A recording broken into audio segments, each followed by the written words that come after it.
Kembali lagi di Mulung Pikiran. Sekarang kita ada di sesi 20. Di sesi ini saya kayaknya mau melanjutkan penjelajahan kita ya di bukunya Along Badiou yang berjudul Sanjungan Kepada Cinta. Jadi untuk teman-teman yang mungkin menunggu sesi untuk pengantar teori atau sesi saya melanjutkan Seni Mencintainya Erich Fromm, skip dulu kali ya karena harus sedikit mikir itu kalau buku-buku itu ya supaya supaya hasilnya lebih maksimal gitu.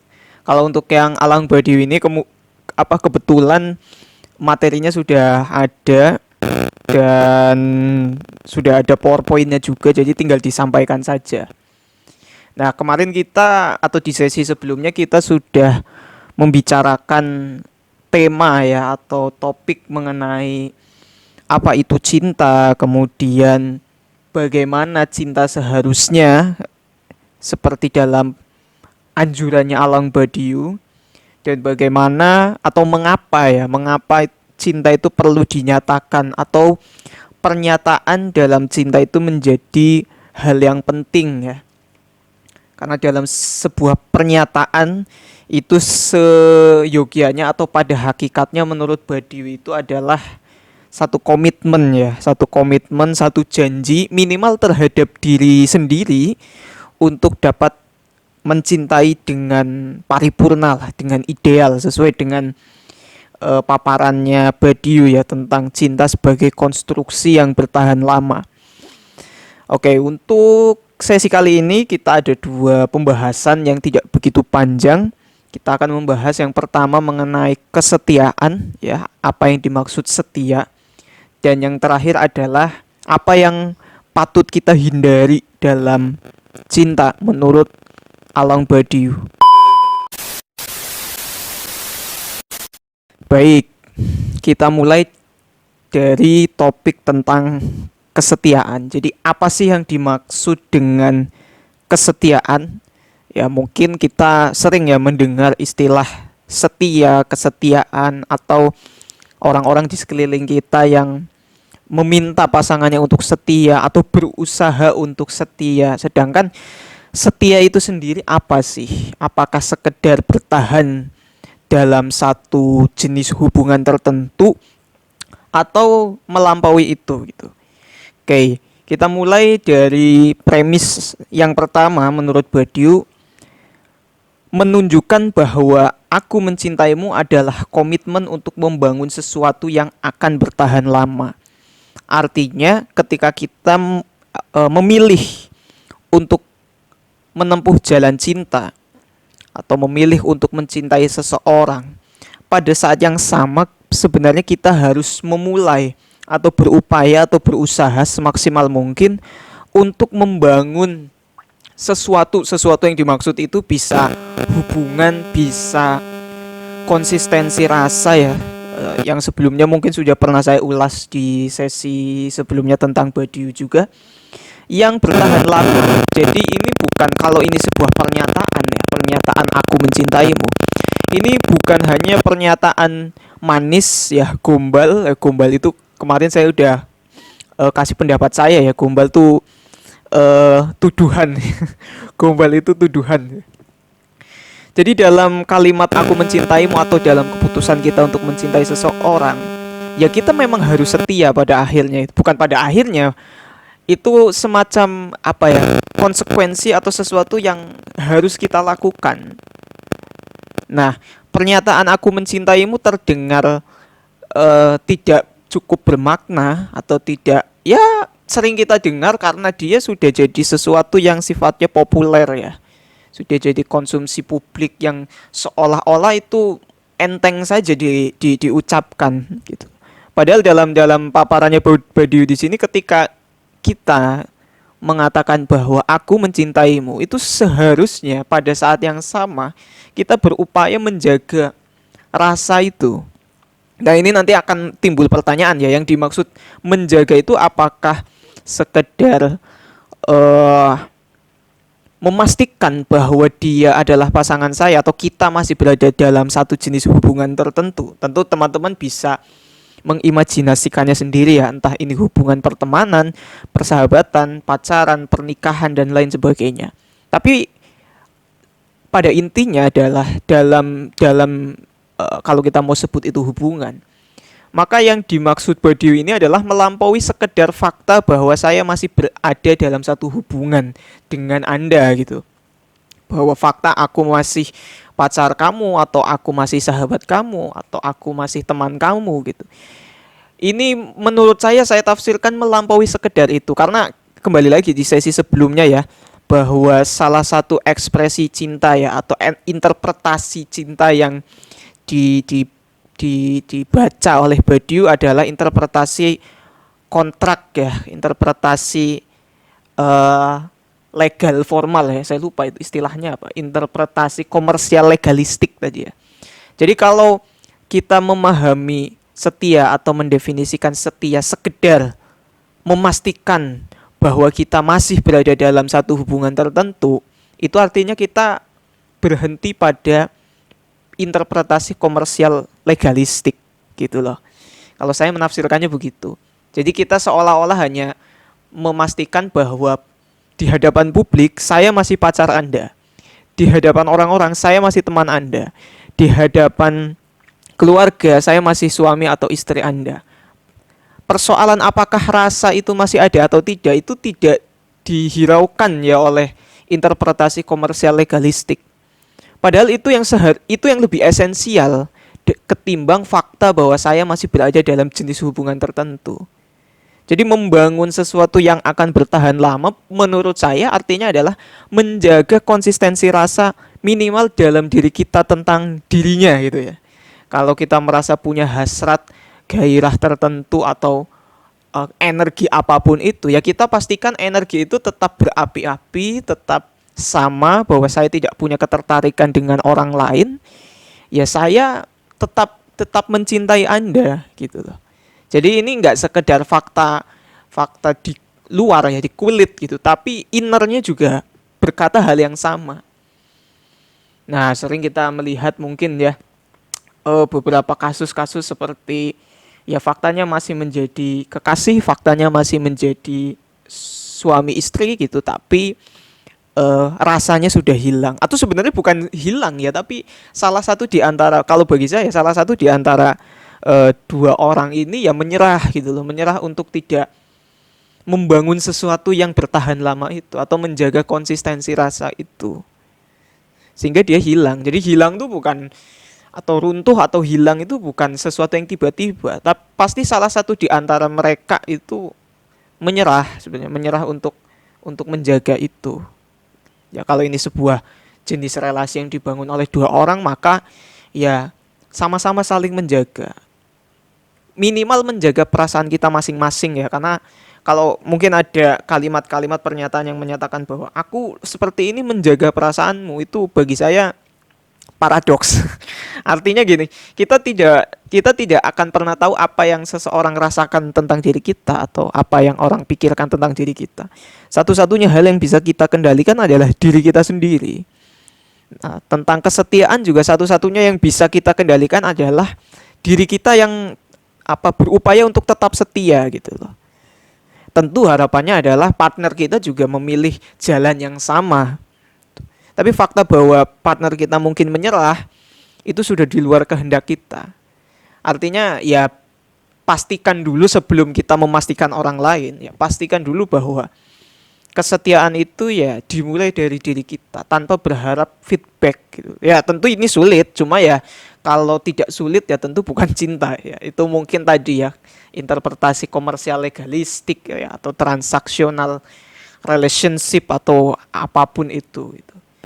Nah, berikutnya, kesetiaan menandakan kemenangan yang berkepanjangan.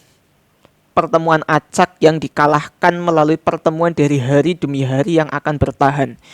Ini bagi saya satu tips yang diberikan Badiou. Jadi kalau kemudian kesetiaan itu lahir dari komitmen kita untuk membangun sesuatu yang bertahan lama, atau menjaga konsistensi rasa, atau menjaga bahwa dalam hati kita hanya ada nama dia, misalnya kalau kita sedikit puitis gitu ya, maka apa jalan yang bisa kita tempuh gitu kan.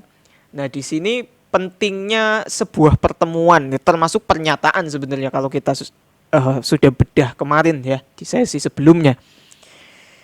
Sebuah pertemuan yang acak gitu ya. Jadi gini-gini.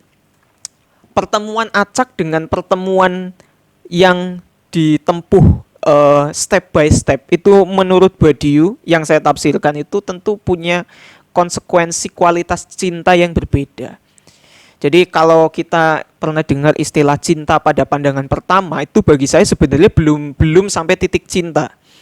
Itu baru hasrat pada pandangan pertama mungkin iya gitu. Bahwa ketika kita lihat seseorang yang cantik atau tampan gitu, kita merasa ada energi tertentu dalam diri kita yang berbeda ketika kita melihat seseorang yang lain gitu. Atau ketika kita disentuh anggota badan kita itu, entah dibelai pipinya atau kita bersalaman atau kita tidak sengaja bersentuhan itu. Kemudian ada energi tertentu yang berbeda ketika kita bersentuhan dengan pihak yang lain. Apakah itu sudah cinta? Bagi saya belum ya. Atau kalau kita pakai perspektifnya Badiou juga belum gitu. Itu mungkin hasrat pada pandangan pertama. Apakah itu buruk? Tentu tidak. Seperti yang dikatakan Badiou bahwa pertemuan adalah asal muasal dari bagaimana cinta nanti terbentuk ya. Dia jadi permulaan, iya. Tapi ketika kita berhenti pada sekedar permulaan atau istilahnya Badiou adalah ekstase pada pertemuan, maka kita akan terjebak pada interpretasi pertama yang dibaca oleh Badiou ya, yaitu interpretasi romantik. Jadi seolah-olah cinta itu tumbuh di awal-awal pertemuan ketika gairah itu sedang menggebu-gebu gitu ya. Jadi ekstase, istilahnya ekstase, sedang mabuk-mabuknya gitu. Nah, itu ketika hal itu terjadi ketika kita hanya mengandalkan pertemuan-pertemuan acak. Ketika kita berhenti pada sekedar pertemuan acak atau perjumpaan awal, maka yang terjadi ya kita sebenarnya hanya loncat dari satu hasrat ke hasrat yang lain. Kita merasa ada getaran berbeda terhadap si A, lantas lambat laun getaran itu hilang, kita merasa cinta itu juga hilang karena kita menganut interpretasi romantik tadi ya, yang ekstase pada pertemuan awal. Kita berpindah pada si B, kita merasakan energi yang sama, energi itu hilang, kita dan terus menerus kita seolah-olah loncat dari satu hasrat ke hasrat yang lain dan kita tidak pernah mewujudkan apa yang disebut sebagai cinta. Nah, pertemuan acak itu bisa diganti dengan pertemuan hari demi hari kalau di istilahnya Badiou ini ya. Ini sebenarnya mengisyaratkan bahwa kita itu sebenarnya punya kehendak atau punya kebebasan untuk mewujudkan hal-hal yang baik ya. Artinya kesetiaan itu tidak ditempuh secara serta-merta seolah-olah dia wangsit atau wahyu yang turun atau mikroparasit kayak Resident Evil itu yang tiba-tiba masuk ke otak kita dan mengendalikan diri kita. No. Tapi kesetiaan itu ditempuh lewat upaya sadar kita. Yang salah satunya oleh Badiou dapat ditempuh lewat jalan pertemuan hari demi hari. Nah, pertemuan itu ya secara normatif kita bisa memaknainya adalah upaya untuk mencegah kebosanan atau memediasi kerinduan dan lain sebagainya. Jadi bertemu adalah salah satu hal yang bisa digunakan oleh kita dalam mewujudkan apa yang disebut sebagai kesetiaan itu tadi. Nah, berikutnya, jika aku mencintaimu atau dalam pernyataan aku mencintaimu selamanya, itu pada dasarnya mengunci peluang ke dalam kerangka keabadian. Ini bagi saya menarik ya. Jadi bagaimana Badiou sangat memperhatikan detail kecil yang mungkin sering terlupakan dari diri kita, yaitu fungsi dari sebuah pernyataan itu. Salah satunya pernyataan aku mencintaimu gitu. Seperti yang sudah diulas kemarin bahwa dalam kalimat atau pernyataan aku mencintaimu itu mengandung satu komitmen sakral untuk membangun kesetiaan, ya, konsistensi rasa dan lain sebagainya. Secara hiperbolis kalau mau saya bilang di sini ya, secara hiperbolis yang filosofis, kalimat atau pernyataan aku mencintaimu itu seharusnya menjadi momentum seolah-olah kita akan abadi bersama dia yang kita cintai gitu loh. Tentu yang dimaksud, oh kan manusia itu pasti mati mas dan lain. Iya, iya, iya. Tapi tanpa imajinasi-imajinasi yang hiperbolis semacam ini, tentu kita akan pesimis ya. Makanya bagi kaum-kaum yang menganut interpretasi skeptis gitu kan, seperti yang sudah kita ulas di sesi sebelumnya, kalimat-kalimat yang hal-hal apa yang sifatnya hiperbolis, romantis atau bucin kalau bahasa kita itu kan seolah-olah omong kosong ya, omong kosong. Tentu kita bisa lacak kenapa orang-orang skeptis mengatakan itu omong kosong gitu. Karena ada kekecewaan mungkin dalam pengalaman dia bertemu dengan cinta atau berusaha memahami tentang cinta gitu. Tapi kita kadang perlu imajinasi-imajinasi yang sifatnya hiperbolis yang bagi sebagian orang disebut sebagai gombal untuk ya apa ya? Bukan bunga sebenarnya atau bukan sok-sokan indah, tapi ya memang hanya kalimat itu atau penggunaan diksi itu yang seolah-olah bisa mewakili upaya kita untuk tetap setia terhadap orang yang kita cintai gitu. Mengunci gitu, mengunci dalam kerangka keabadian. Seolah-olah kita akan hidup selamanya gitu. Ya, tentu bagi teman-teman eh agamawan atau teman-teman yang concern pada isu-isu religiusitas, tentu keabadian yang dimaksudkan ada ya, artinya hidup setelah mati itu ada, bahwa kita dapat berkumpul dengan orang-orang yang kita cintai pasca kita mati dan lain sebagainya, dan itu bisa ditempuh ketika kita juga mempraktekkan prinsip-prinsip baik dalam cinta sewaktu kita hidup dan lain sebagainya. Nah, tentu itu pemahaman-pemahaman tambahan kita untuk semakin meneguhkan hati bahwa kesetiaan itu bukan barang langka, kesetiaan itu bukan sesuatu yang imajiner ya, tapi dia juga bisa kita wujudkan lewat upaya-upaya sadar kita sendiri. Nah, berikutnya adalah topik kedua, yaitu tentang apa sih yang perlu kita hindari. Hindari di sini bisa saja hindari eh tidak harus dalam bentuk tindakan yang perlu kita hindari ya. Mungkin itu salah satunya iya, tapi yang perlu kita hindari juga pikiran-pikiran tertentu yang terbersit dalam diri kita. Ya. Apa kalau bahasa saya kalau ke teman-teman tuh ya gejolak-gejolak neuron dalam otak kita yang mungkin bikin kita overthinking itu ya juga perlu kita hindari ya. Atau perlu kita minimalisir lah kalau dia tetap memaksa untuk hadir. Yang pertama adalah berharap cinta tanpa risiko. Itu mustahil kalau kata Alang Badiou. Bahkan dia menyamakan bahwa cinta tanpa risiko itu seperti berharap peperangan tanpa kematian. Itu ekstrim sekali ya.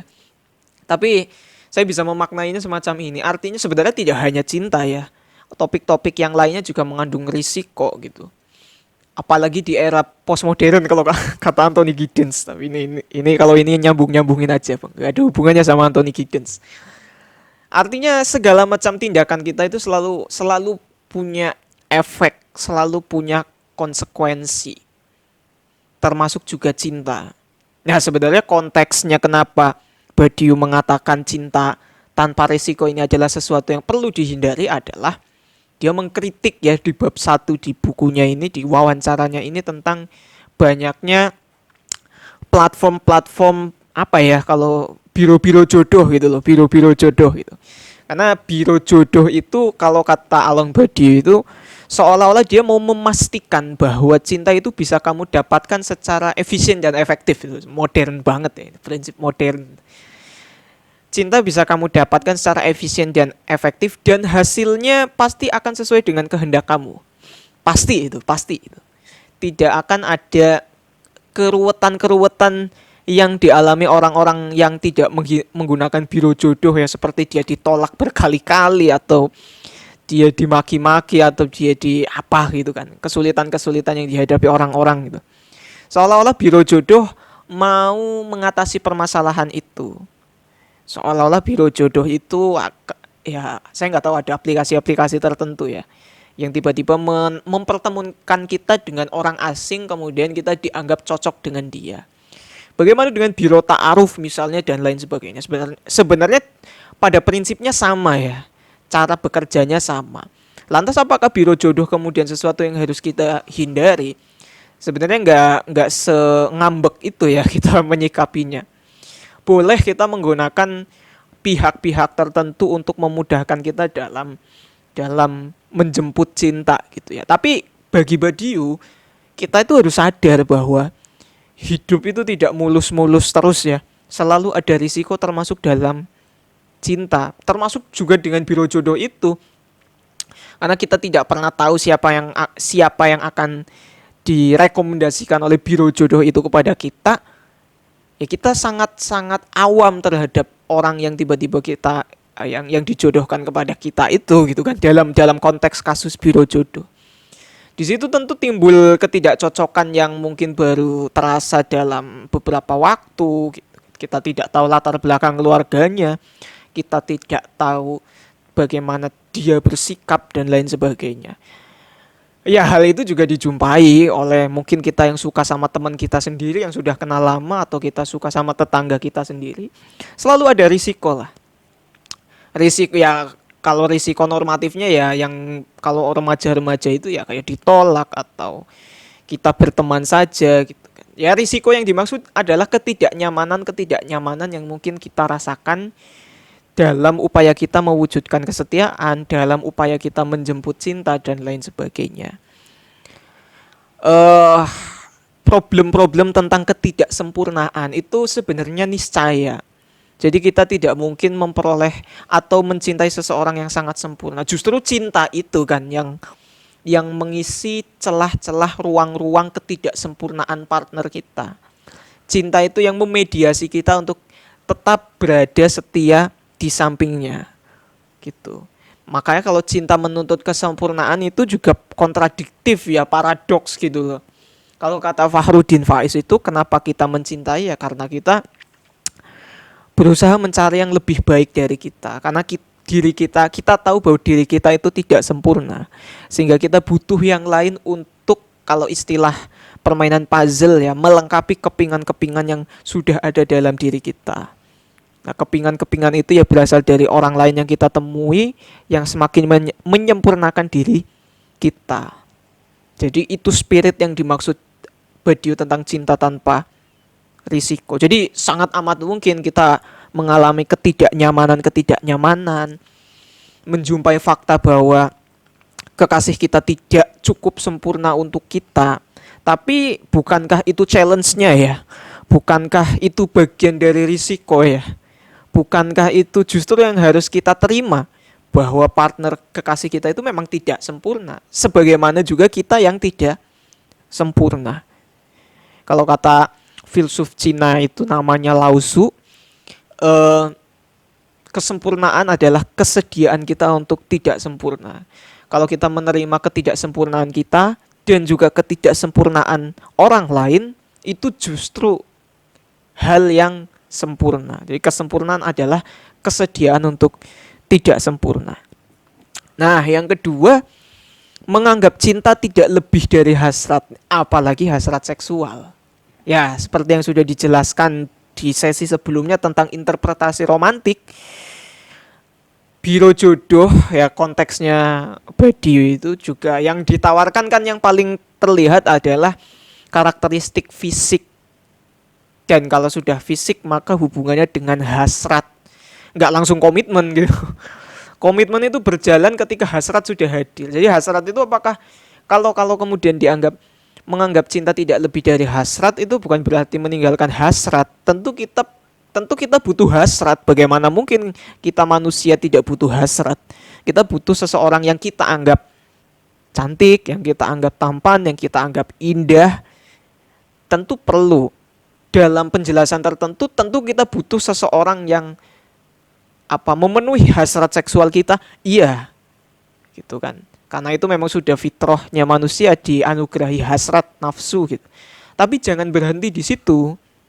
Karena pertama, wajah cinta itu banyak, kedua kita pasti akan kecewa. Karena hasrat itu punya, saya sering bilang begini, hasrat itu apa, kontradiktif ya, atau punya sisi paradoksnya itu. Jadi di satu sisi dia limited, di sisi yang lain dia unlimited. Di satu sisi dia terbatas, di sisi lain dia tidak terbatas. Ya. Dia tidak terbatas, ya namanya hasrat, sama seperti kita makan. Kita makan pagi, siang kita bisa lapar lagi. Malam kita bisa lapar lagi. Unlimited. Kita merasa bahwa si A cantik, ya. Kita juga bisa merasa bahwa si B lebih cantik dari si A. Si C akan lebih cantik dari si B, dan seterusnya sampai si Z gitu loh. Jadi dia unlimited. Nah, bagaimana kita mau berpegang pada sesuatu yang tanpa batas gitu loh. Gitu. Karena kalau kita berharap memegang hasrat terus kita akan berhenti, tidak. Kita akan terus mencari, kita merasa ada yang lebih dari si ini, lebih menggairahkan dari si ini dan lain, lebih kaya dari si ini, terus. Dan itu tidak ada garis finishnya. Tentu kita akan lelah mengejar sesuatu yang tanpa batas. Tapi mengapa terus hasrat juga disebut punya batas? Kembali lagi, sama seperti kita makan. Walaupun kita makan pagi, terus makan siang, ada makan malam, tentu kita makan pagi paling hanya 1 piring, kenyang. Artinya hasrat kita terbatas. Di siang hari juga 1 piring. Kita tidak pernah makan sampai 5, 6 piring, bahkan 10 piring. Artinya hasrat itu juga punya sisi batasnya. Apalagi hasrat seksual itu sangat terbatas. Kita punya periode impotensi itu nanti di usia-usia lanjut gitu loh. Kita punya periode di mana organ-organ biologis kita atau hormon-hormon tertentu itu sudah diproduksi, bukan hilang ya, tapi sudah tidak diproduksi sebanyak kita remaja, sebanyak kita muda gitu. Jadi sebenarnya Badiou punya contoh ekstrim di sini ya, atau beberapa filsuf itu ya punya contoh yang bukan ekstrim sih, tabu gitu loh. Bagaimana seseorang mencintai seseorang itu karena punya karakteristik fisik tertentu ya, misalnya mungkin badannya kekar atau badannya seksi dan lain sebagainya. Nah, keseksian dan kekekaran itu kan sebenarnya temporer ya, sementara gitu. Karena pada periode tertentu ya kita akan kendur ya, secara biologis kita sudah impoten dan lain sebagainya. Lantas bagaimana kita mau berpegang pada sesuatu yang tidak abadi itu ya, sesuatu yang terbatas itu kan ya sepesimis-pesimisnya orang kan, berpegang pada sesuatu yang punya batas gitu. Nah, disinilah kita perlu melampaui hasrat, bukan meninggalkan hasrat ya, tapi melampaui hasrat. Bahwa di samping bahwa fakta dia cantik, dia juga baik. Di samping fakta bahwa dia tampan, dia juga soleh misalnya. Di samping fakta bahwa dia soleh, dia juga pintar. Di samping fakta bahwa dia pintar, dia juga kaya. Di samping fakta bahwa dia kaya, dia juga rendah hati. Selalu ada alasan bagi kita untuk mencintai seseorang. Tidak hanya 1, 2, 3 alasan. Nah, saya sering menjawab pertanyaan tentang cinta itu butuh alasan gak sih? Sebenarnya bagi saya tidak butuh ya. Tidak butuh artinya ya cinta-cinta saja. Karena alasan itu yang akan membatasi kita untuk mencintai seseorang. Saya cinta kamu karena pintar. Loh, kalau saya gak pintar lagi? Saya cinta kamu karena cantik. Loh, kalau saya tidak cantik lagi? Jadi sebenarnya tidak butuh alasan. Tapi nggak mungkin manusia itu tidak butuh alasan karena akalnya bekerja. Oke, kita kompromikan. Cinta itu butuh alasan, oke. Tapi alasan itu tidak bisa kita list final. Tidak ada finalitas listnya. Saya bisa bikin list 20 alasan saya mencintai kamu. Tapi besok mungkin ada pointer ke 21. Artinya saya mencintai kamu berdasarkan 21 poin. Besok pointernya nambah 22. Dan seterusnya. Karena saking misteriusnya manusia gitu kan. Jadi meskipun dia butuh alasan, alasan itu bisa sangat tidak terbatas. Jadi kita kan kalau kita memilih untuk setia, sebenarnya kita punya banyak alasan untuk merasa bahwa saya ya memang harus setia sama Anda gitu. Loh, tapi saya tidak cantik. Oh, tapi kamu baik. Loh, tapi saya nggak sebaik yang kamu kira. Tapi kamu pinter. Loh, saya IPK saya di bawah 2, ini, tapi kamu rendah. Selalu ada alasan gitu. Selalu ada alasan bagi kita untuk ya sebagaimana orang-orang atau pihak-pihak tertentu yang beralasan untuk hal buruk seperti berkhianat atau berselingkuh atau melakukan kekerasan misalnya. ya kita jangan mau kalah dong. Artinya kita juga punya banyak alasan untuk tetap setia, untuk tetap berbuat baik, untuk tetap punya rasa kasih sayang dan seterusnya. Baik, berikutnya ada quote-quote ya yang eh saya cuplik-cuplik lah, yang saya ambil sedikit-sedikit dari bukunya Badiou ini. Yang pertama adalah cinta tidak bisa diberikan atas sesuatu yang tak memiliki risiko. Seperti yang sudah tadi saya ulas ya, ketika kita mencintai, pada saat yang sama kita harus sadar dan siap bahwa akan ada risiko-risiko yang mungkin kita jumpai. Baik itu risiko internal atau risiko eksternal ya. Internal itu ya mungkin kebosanan, kecemburuan, keengganan dan lain sebagainya. Risiko eksternal ya tentu mungkin ada yang suka sama partner kita, atau ada yang ya mungkin kasus-kasus yang dramatis seperti tidak disetujui orang tua gitu kan, atau circle kita yang tidak begitu menerima apa teman dekat kita dan lain sebagainya. Itu bagian dari risiko sebenarnya, bukan harus kemudian bagaimana caranya menghilangkan risiko itu. Kalau kata Alain Badiou, nggak mungkin risiko itu hilang. Risiko itu ngikut gitu. Kalau dicinta tuh risiko tuh ngikut gitu. Jadi kalau saya punya analogi itu ya, kalau kita dulu belajar sepeda itu, baik kita memilih untuk belajar atau tidak belajar mengendarai sepeda, dua-duanya punya risiko gitu ya. Kita tidak belajar naik sepeda, risikonya kita tidak bisa mengendarai sepeda ya. Risiko kita belajar naik sepeda adalah jatuh gitu. Jadi dua-duanya punya risiko. Belajar nggak belajar itu juga dua-duanya punya risiko. Nggak belajar risikonya bodoh gitu ya. Belajar risikonya ruwet gitu kan. Karena harus baca buku, harus mikir gitu. Semuanya punya risiko. Dan cinta juga punya sisi risiko. Jadi ya biasa aja sebenarnya, nggak usah terus aduh saya harus gimana gitu. Ya biasa saja. Artinya hal-hal mana yang bisa kita handle, kita akomodir, kita lakukan. Yang hal-hal yang seharusnya dibiarkan saja ya biarkan saja. Artinya kita hanya perlu sadar dan ngerti bahwa selalu ada risiko dalam cinta, sehingga kita nggak kaget, loh kok tiba-tiba ada yang suka sama partner saya, loh kok tiba-tiba teman-teman saya menjauhi saya. Nah kita hanya tinggal memilih kita akan melakukan apa saja. Seperti itu. Nah berikutnya adalah kata Badiou, cinta merupakan keinginan kuat untuk bertahan. Tetapi lebih dari itu, cinta adalah keinginan untuk waktu yang tidak diketahui. Jadi ini kaitannya dengan kesetiaan gitu. Saya baru ingat, saya punya analogi lagi ya tentang bagaimana caranya kita setia itu. Saya nggak ngasih tips ya, ini kita mikir bareng-bareng, belajar bareng-bareng. Setia itu susah atau gampang ya? Dua-duanya kita bisa katakan itu ya. Kita mengatakan gampang supaya kita merasa bahwa kita bisa mewujudkannya. Kita merasa bahwa setia itu susah supaya kalau kita mencapainya kita bangga, karena ini hal yang susah gitu.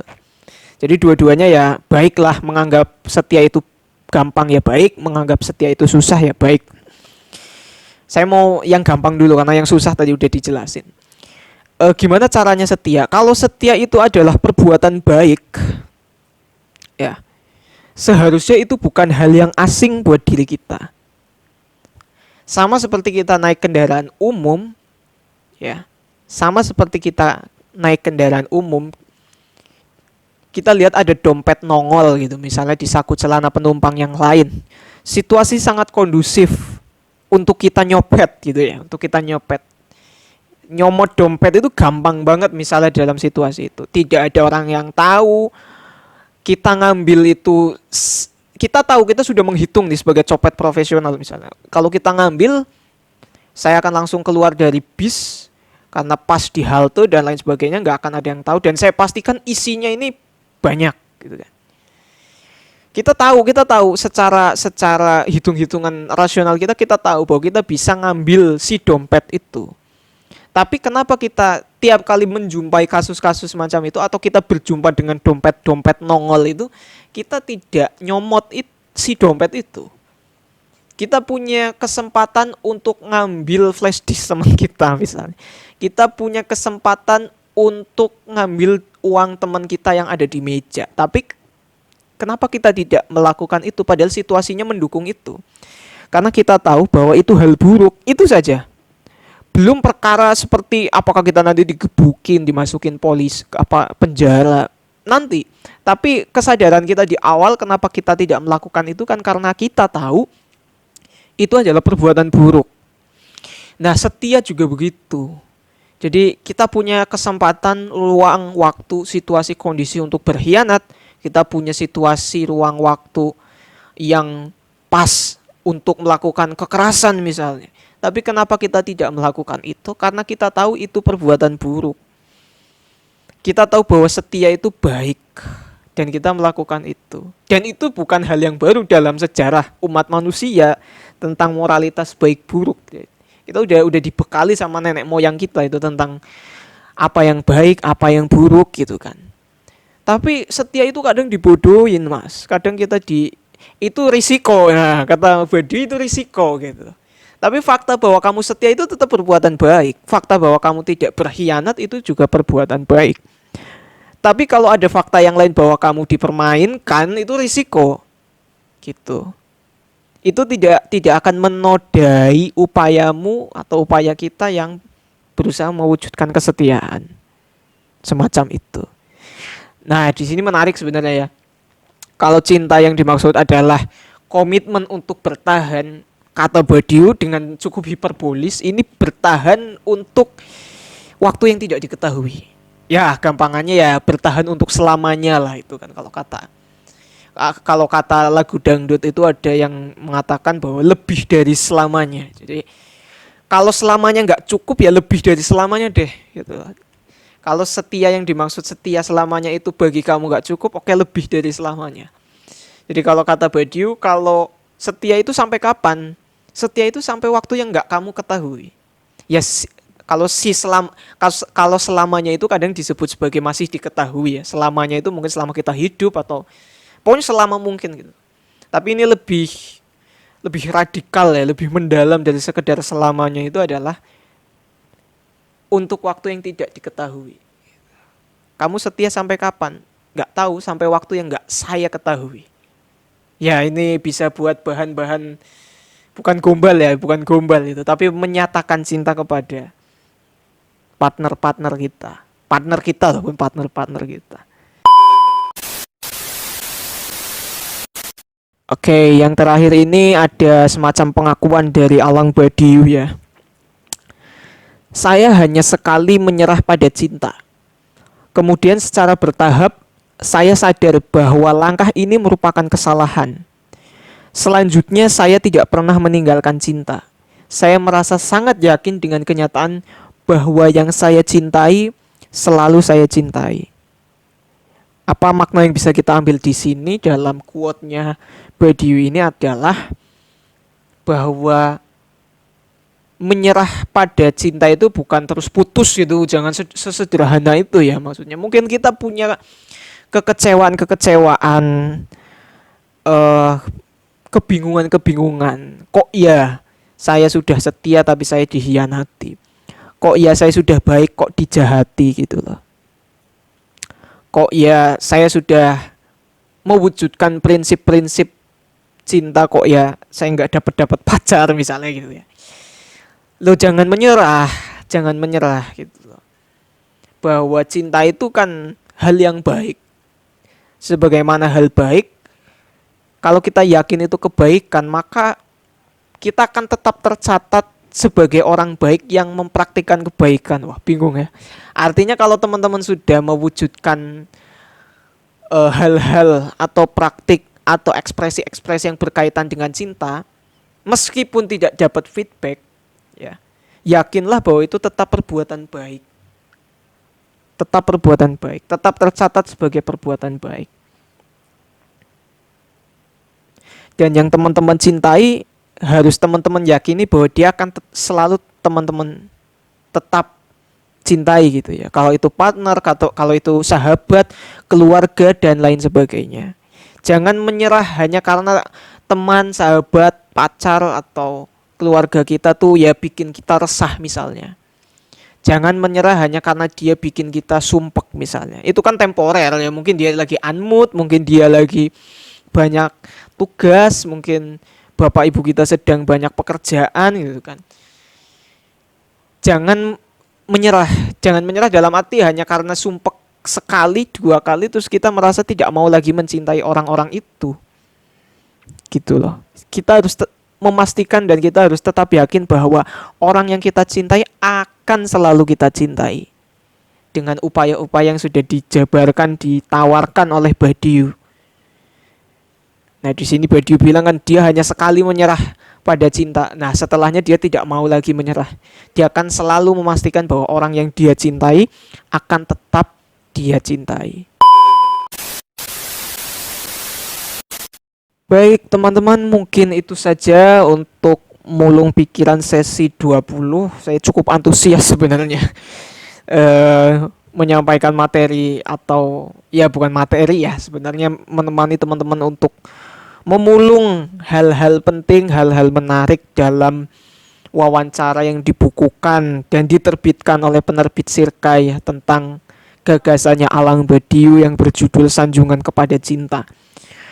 Sebagaimana pertanyaan yang pernah saya ajukan di awal sesi tentang Alang Badiou, apakah cinta perlu disanjung? Ya layak-layaknya memang pantas ya, memang sudah seharusnya cinta itu kita sanjung. Karena cinta itu yang menuntun kita kepada jalan-jalan kebaikan. Hal-hal baik itu kan ya diawali dengan rasa cinta, atau cinta akan menuntun kita pada kebaikan.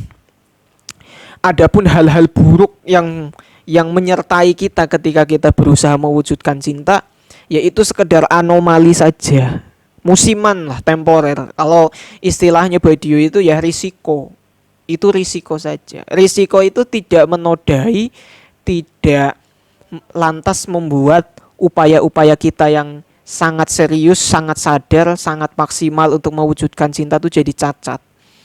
Risiko ya bagian dari hidup, ya biasa saja. Sebagaimana kita latihan naik sepeda kita punya risiko jatuh, sebagaimana kita tidak latihan naik sepeda kita beresiko tidak bisa mengendarai sepeda.